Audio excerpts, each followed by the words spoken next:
If your lawn looks thin, patchy and brown right now with bare spots that never filled in after summer, you do not need to tear it all out. You can fix that ugly lawn right over what you already have. In this video you will learn how to fix an ugly lawn with overseeding in a complete step-by-step guide for beginners that anyone can follow. Overseeding just means adding new grass seed right over your existing lawn without removing the grass you have. Stay till the end because you will see exactly what to expect after overseeding, what results typically look like around 15 days when the new seed starts to fill in, and what a full recovery looks like when the lawn is thick and green. And if you love easy, budget-friendly, senior-friendly makeovers that turn bare, ugly small spaces into beautiful, relaxing sanctuaries without hiring a crew, you will feel right at home here at Timeless Gardening. Tap subscribe and join us for a new small yard and porch transformation every week using recycled and thrifted finds. For timing, late August into early September is the sweet spot for any cool season lawn. If you are starting now in mid-August, you are right on time. If you are farther south, you can start a little later into early fall.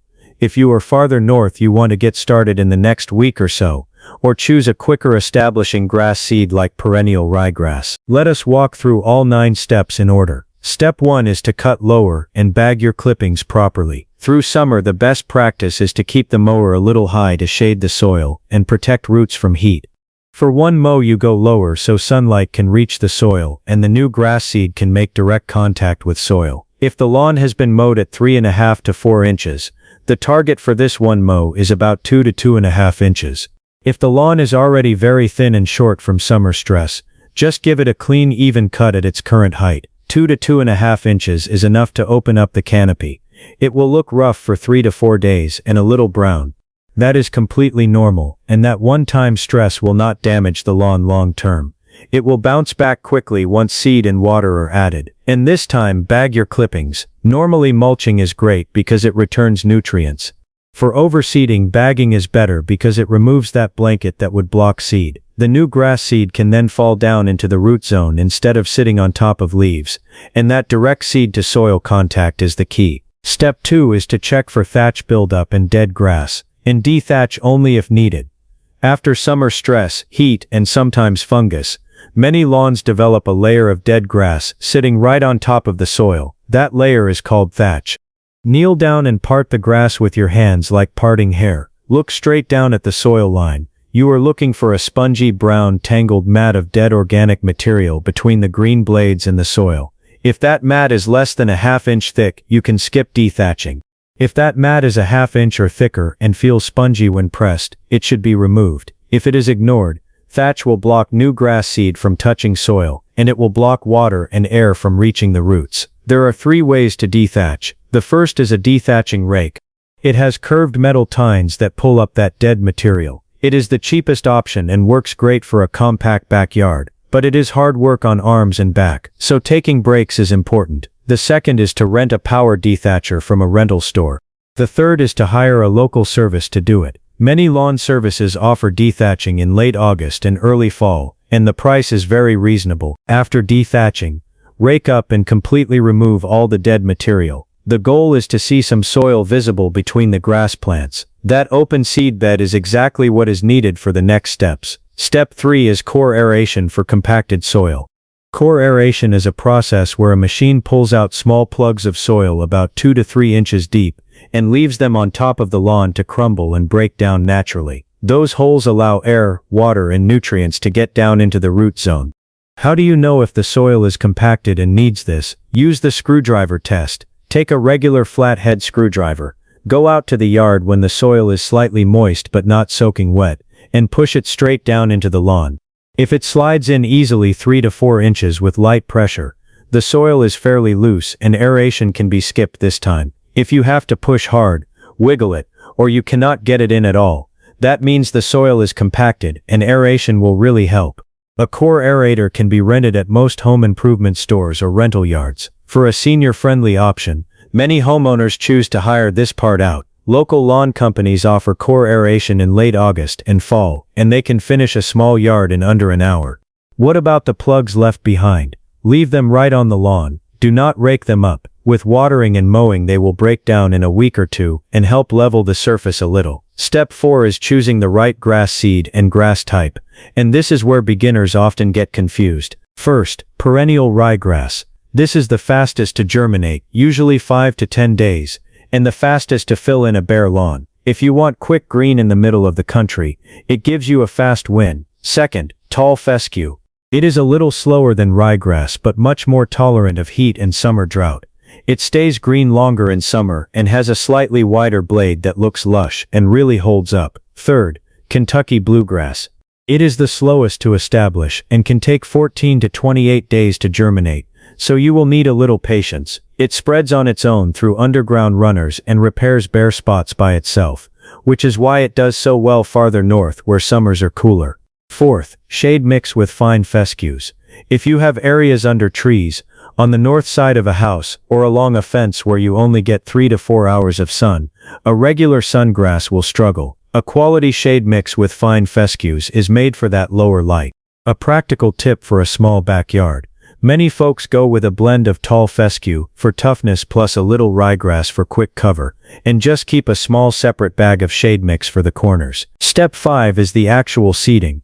One down new grass seed right over the existing grass. That is why it is called overseeding a lawn. Use a broadcast spreader or rotary spreader for this. Try to avoid hand tossing if you can, because it creates clumps and leaves bare spots. On the back of every bag of grass seed there are 2 coverage numbers. One says new lawn rate and one says overseeding rate. The overseeding rate uses less seed per 1,000 square feet because there is already grass in place. For fixing an ugly lawn you want the overseeding rate, not the new lawn rate. If you use the new lawn rate, you put down too much seed and the seedlings crowd each other, compete for light and water, and many will fail. For the most accurate results, measure the yard length times width to get square footage, then weigh the seed. For a simpler beginner method, just set the spreader to the overseeding setting listed on the bag, close the hopper, walk at a steady normal pace, and make slightly overlapping passes. A helpful trick is to walk in one direction for the whole yard, then walk again in the opposite direction for a second light pass. That cross pattern helps fill any gaps and creates a more uniform thickening. After this step you should see seed sitting down near the soil between the existing blades, not sitting on top of dead material. Step 6 is starter fertilizer, and timing matters here. Starter fertilizer is different from regular lawn fertilizer. Look at the 3 numbers on the bag which represent nitrogen, phosphorus, and potassium. The middle number is phosphorus, which promotes root growth. That extra phosphorus gives new grass seed a boost to establish roots quickly, which is exactly what is needed after overseeding. Think of phosphorus as baby food for the roots. It helps those tiny new roots dig in deep and hold on, so they do not wash away with the first rain. Do not apply starter fertilizer the exact same minute the seed is put down. Wait 3 to 5 days. If fertilizer is applied immediately, the existing mature grass gets a huge surge of growth, grows tall, and shades out the tiny new seedlings before they even come up. By waiting 3 to 5 days, the seed has time to settle into the soil, and the old grass is not given too much initial boost. One small bag is usually enough for the whole overseeding, and it keeps the cost down. Then apply the starter fertilizer at the rate on the bag with a spreader and water it in lightly. That light watering right after also washes the granules off the grass blades and down into the soil where the seed is actually sitting. Step 7 is the most important step of all, watering. Once grass seed is put down, that seed must be kept wet and kept from drying out, but it should not be flooded so that puddles form everywhere. That existing grass acts like a blanket that holds moisture in the root zone. Here is a simple schedule that works for overseeding. Water 2 to 3 times a day. If it is very hot and windy in late August, a third light watering in early evening can be added. How long? 5 to 10 minutes per zone is a good starting point. The goal is for the top inch of soil to stay damp like a wrung-out sponge, not muddy. If puddles or runoff are visible, too much water is being applied at once. If the soil looks light-colored and dry by afternoon, a little more water is needed. An expensive irrigation system is not required for this. A basic sprinkler that is moved around works perfectly and is very budget-friendly. Set up the sprinkler, move it every 10 minutes, and keep that seed consistently moist. If it is allowed to dry out for a full day during germination, many seedlings can be lost. A quick daily check helps. Push a finger 1 inch into the soil near a seeded area. If it feels cool and damp, the watering is correct. If it feels dry, add another watering cycle. Step 8 is the first mow after overseeding, and many beginners mow too early or too late. Here is the exact guideline. If perennial ryegrass or tall fescue was used, it is common to need a cut about 10 to 14 days after seeding, because the lawn gets tall enough to shade new seedlings. Kentucky bluegrass takes longer, sometimes 21 to 28 days, because it is much slower to establish. Whatever mower is used, the blade must be sharp. A dull blade tears the grass and can rip new seedlings out of the soil. A sharp blade gives a clean cut and is much more gentle on new growth.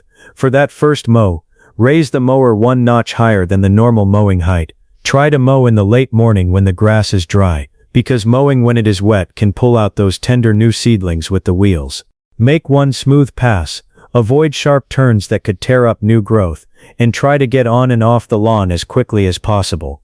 For this first mow it is okay to bag again, just to keep the surface light so the little seedlings still get plenty of sunlight. After that, for fall, mow frequently. If mowing every 3 days through September and October is possible, that is ideal. Frequent mowing encourages the grass to thicken and spread sideways instead of just growing tall. That thickening is what will help choke out weeds naturally. Step 9 is about 4 weeks after seeding. After mowing 3 to 4 times, this is a great time for a second feeding. Any balanced lawn fertilizer will work, though starter fertilizer can still be used if there is some left. The purpose is to give young grass another boost of nutrients after it has been mowed a few times and has used up the first feeding. Think of it as a second breakfast for young grass before winter. It needs that extra energy to really thicken up and make it through the cold months. What about weeds? Some weeds will come up with the new grass, especially in late August and September. If you only see a handful, you can even pull them by hand the day after watering when the soil is soft. It is gentler than spraying and often easier on your knees and back. The long-term goal with overseeding is to get the lawn so thick that it will naturally choke out weeds. Most weed control labels say to wait until new grass has been mowed at least 3 to 4 times before spraying. After those 3 to 4 mows, spot treat only the weeds that are visible. Always check the label for the temperature cutoff too, because spraying when it is still very hot in the afternoon can burn that new tender grass. A regular over-the-counter product for weed control can be used, spraying only the weeds rather than the whole yard. That is the full process of overseeding a lawn. Starting now in mid-August, you can expect to see green fuzz filling bare spots around 15 days after seeding, and a much thicker, healthier lawn by about 5 weeks in fall. If this complete step-by-step guide for beginners helped you understand how to fix an ugly lawn, give it a thumbs up. Leave a comment about whether your soil failed the screwdriver test and which grass seed type you are choosing. And if you want more easy, budget-friendly, senior-friendly garden and small yard transformations like this here at Timeless Gardening, make sure you are subscribed. Thanks for being here.